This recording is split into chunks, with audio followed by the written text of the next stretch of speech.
बिस्मिल्लाहिर्रहमानिर्रहीम। अस्सलाम वालेकुम।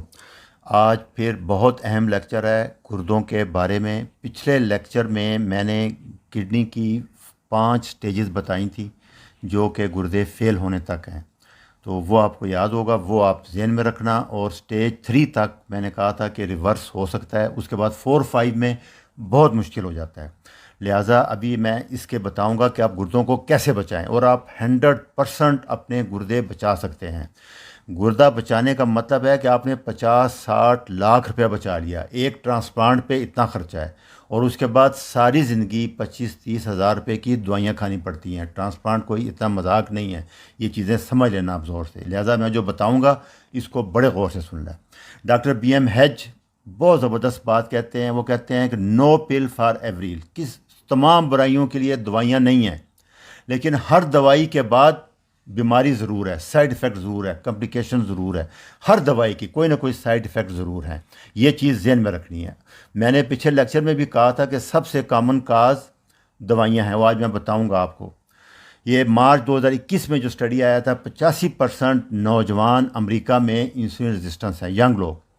और 31% लोग जब वो शुगर डायग्नोज होती है तो उनको पाँव की तकलीफ़, न्यूरोपैथी हो चुकी होती है। और 10 से 13% लोगों को आंखों का मसला होता है जब आप शुगर डायग्नोज होती है। क्यों कि मैंने जैसे पिछले लेक्चर में पहले दिन से बता दिया था कि इंसुलिन रेजिस्टेंस 10 से 15 साल तक रहती है, इंसुलिन बढ़ी रहती है। उसके बाद जाके शुगर डायग्नोज होती है। तो जब डायग्नोज होती है तो 10 से 13% मरीज़ों की आंखें डैमेज हो चुकी होती हैं, क्योंकि ये बीमारी 15 साल पहले शुरू हो चुकी होती है। और 7 से 12% के गुर्दे फेल हो चुके होते हैं और 70 से 80% लोगों को ब्लड प्रेशर हो चुका होता है। ये सारा अगर आप 10-15 साल पहले आप याद करें, मैंने लेक्चरों में बताया था कि हर नौजवान आदमी जिसका पेट बड़ा हुआ हो, ओवरवेट हो, वो सी पेप्टाइड टेस्ट कराए। वो लेक्चर आप सुन लेना। उसके बगैर शुगर टेस्ट कराने से कभी इंसुलिन डायग्नोज नहीं होगा। लेक्चर नंबर 4 दोबारा गौर से सुने। शुगर नॉर्मल रहती है, इंसुलिन बढ़ती रहती है, पूरा एक थ्योरी है, पूरा मैं बार बार बता चुका हूँ। लिहाजा अभी रिसेंटली जो पाकिस्तान में डेटा इकट्ठा हुआ है 2020 में, हर छठा मरीज़ पाकिस्तान में, 6 में से 1 मरीज़ गुर्दे फेल का है। हिसाब लगा लें। और सबसे बड़ी वजह जो हमारे पाकिस्तान में बताई गई है वो 50% मरीज़ शुगर के हैं, 20 से 30% ब्लड प्रेशर के मरीज़ हैं जिनके गुर्दे फेल होते हैं, 7 से 10% दवाइयाँ हैं और बाकी 10 से 20% ग्लोमेरुलोपैथीज़ हैं, पॉलिसिस्टिक किडनी डिजीज़ है, रिफ्लक्स है, इन्फेक्शन है, स्टोन है, बाकी सब उसमें आते हैं। तो मोस्ट कॉमन 50 और ब्लड प्रेशर और दवाइयाँ हैं। तो मैंने जब कहा था कि सबसे बड़ी वजह दवाइयाँ हैं, तो मेरे एक नेफ्रोलॉजिस्ट दोस्त ने बहुत एतराज़ किया था।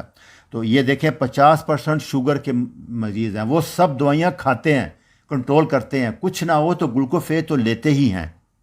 ब्लड प्रेशर के मरीज़ भी दवाइयाँ ले रहे होते हैं और ड्रग पेन वाले, ख़ासकर पेन किलर था। तो ये 90% बन रहा है। इसलिए जो बात मैंने कही थी वो एक्सप्लेन हो गई है, वो डॉक्टर साहब को भी समझ आ गई होनी है कि शुगर सबसे बड़ी वजह है। मैं उस लेक्चर में भी मैंने यही बताया था। 50% मरीज़ हैं, 50 के 50% दवाइयाँ ले रहे होते हैं। ये कीटो तब भी शुरू किया हमने 2 साल पहले। और ब्लड प्रेशर के मरीज़ भी, तो ये 90% मरीज़ दवाइयाँ ले रहे हैं। ये बड़ी वजह है, इसको समझ लें। अच्छा जी, ये कुछ रिस्क फैक्टर होते हैं, जैसे स्मोकिंग है, अल्कोहल है, मोटापा है, फैटी लिवर है, ये जूसेस हैं, बोतलें हैं, सॉफ्ट ड्रिंक हैं और ब्लड प्रेशर और शुगर है। ये रिस्क फैक्टर हैं, ये अगर हों तो रिस्क बढ़ जाता है। आज मैं आपको बताता हूँ कि क्या कैसे बचना है। सबसे पहले शुगर जिसको भी है वो अपना कंट्रोल बहुत बेहतर रखे। HbA1c जो 5-6 महीने बाद कराया जाता है, 5 से नीचे हो, 5, 5.5, ये सबसे पहली वजह है। जिन लोगों का अभी रिसेंटली जो स्टडीज़ आ रही हैं जिनका HbA1c 5 से नीचे था, उनको 35-30 साल तक गुर्दों पे कोई इफेक्ट नहीं हुआ, आंखों पे कोई इफेक्ट नहीं हुआ। ये स्टडीज़ अभी आनी शुरू हो गई हैं। दूसरा, जिसको ब्लड प्रेशर है वो भी अपना बेहतरीन कंट्रोल रखे, जैसे भी कंट्रोल करे, कीटो से करे, दवाइयों से करे। असल मसला है, कोशिश करें। मेरा पूरा इस लेक्चर का मकसद है ड्रग, डिजीज़ और डॉक्टर से दूर रहें। तो दवाइयों से नहीं, तो दवाइयों से करें, कंट्रोल रखना है आपने। ये 80% आपने गुर्दे बचा लिए आपने। तीसरी बड़ी वजह है हाइड्रेशन। हमारा इलाका बहुत गर्म है, गर्मी बहुत ज़्यादा होती है और यहाँ पानी पीने का रवाज नहीं है, ये बड़ा ख़तरनाक है। 2 से 3 लीटर पानी डेली पीना है।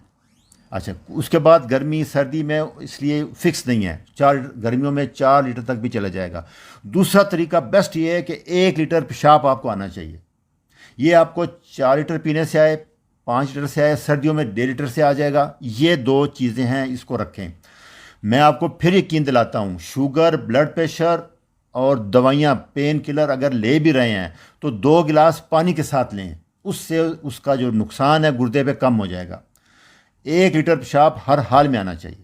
जब भी आप बाहर निकले गर्मियों, जैसे मैं एक्सरसाइज करने जाता हूँ तो 1-2 गिलास पी के जाता हूँ। जब भी गर्मी में बाहर निकले पानी पी के जाएं, वापसी पे फिर पानी पिए, रास्ते में भी पीते रहें। ये एक वाहिद चीज़ है जिससे आप गुर्दे डैमेज होने को बचा सकते हैं। बाकी अगर कोई कमी बेशी रह गई है तो ये उसको पूरा कर देगी। ये सबसे इम्पॉर्टेंट चीज़ है, इसलिए इसको ध्यान में रखना आपने। दूसरा, बाकी वही बातें हैं सारी, ये 3 चीज़ें बड़ी बड़ी थी। शुगर का कंट्रोल बेहतर रखें, ब्लड प्रेशर का कंट्रोल रखें, जैसे मर्जी रखें, और पानी।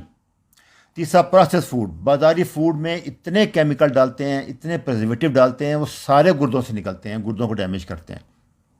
फिर दूसरा इलेक्ट्रोलाइट मैंने बताया था, लेमन वाटर पिएं, सोडियम, पोटाशियम, मैग्नीशियम, कैल्शियम, इन पर डिटेल लेक्चर मौजूद हैं। लो कार्ब डाइट साबित हो चुकी है, मैं आपको फिर बता दूं गारंटी के साथ। पर सबसे बड़े डॉक्टर नेफ्रोलॉजिस्ट प्रोफेसर जेसन फंग हैं, टोरंटो में प्रोफेसर हैं। ये उनकी रिकमेंडेशन है सारी, मैं आपको बता रहा हूँ। ये हमारे छोटे मोटे नेफ्रोलॉजिस्ट यहाँ तो शायद माने ना, लेकिन ये सबसे बड़ा नेफ्रोलॉजिस्ट है। वो कहता है कि लो कार्ब, मॉडरेट प्रोटीन और हाई फैट डाइट गुर्दों के लिए सबसे बेहतरीन है। दूसरा, ग्रीन लीफ सदपतों सब्जियां, नट्स, वालनट, आलमंड, ये चीज़ें रखें। पेन किलर के बारे में जैसे मैंने बताया, कोशिश करें कम से कम लें, लेनी पड़े तो पानी ज़्यादा पिएं साथ, कम से कम उसका नुकसान कम हो जाए। सबसे ज़्यादा इसका मसला ये है कि जो नॉन स्टेरॉइड एंटी, जैसे वोल्ट्रान है, डाइक्लोरान है, ये गुर्दे को डैमेज करते हैं। पैराडाल जो है वो लीवर को डैमेज करती है, इसलिए ये दोनों से जान छुड़ाएं, कोशिश करें कम से कम रखें। और जब अगर कभी लेनी पड़े तो 1-1.5 गिलास पानी के साथ लें, दर्द की दवाइयाँ जब भी लेनी है। फिर मैं बार बार ये बता रहा हूँ, जैसे सिगरेट है, कॉफ़ी है, अल्कोहल है, ड्रग है, कम से कम रखें। स्ट्रेस, वही पूरा चक्कर होगा, स्ट्रेस लेंगे, कोर्टिसोल आएगा, कोर्टिसोल आएगा, शुगर बढ़ेगा, इंसुलिन आएगा, पूरा चक्कर वही चल जाएगा। लॉन्ग वॉक करें, एक्सरसाइज करें, उसके लिए मेडिटेशन करें, वही सब कुछ। और 7 से 9 घंटे नींद ज़रूर लेनी है आपने।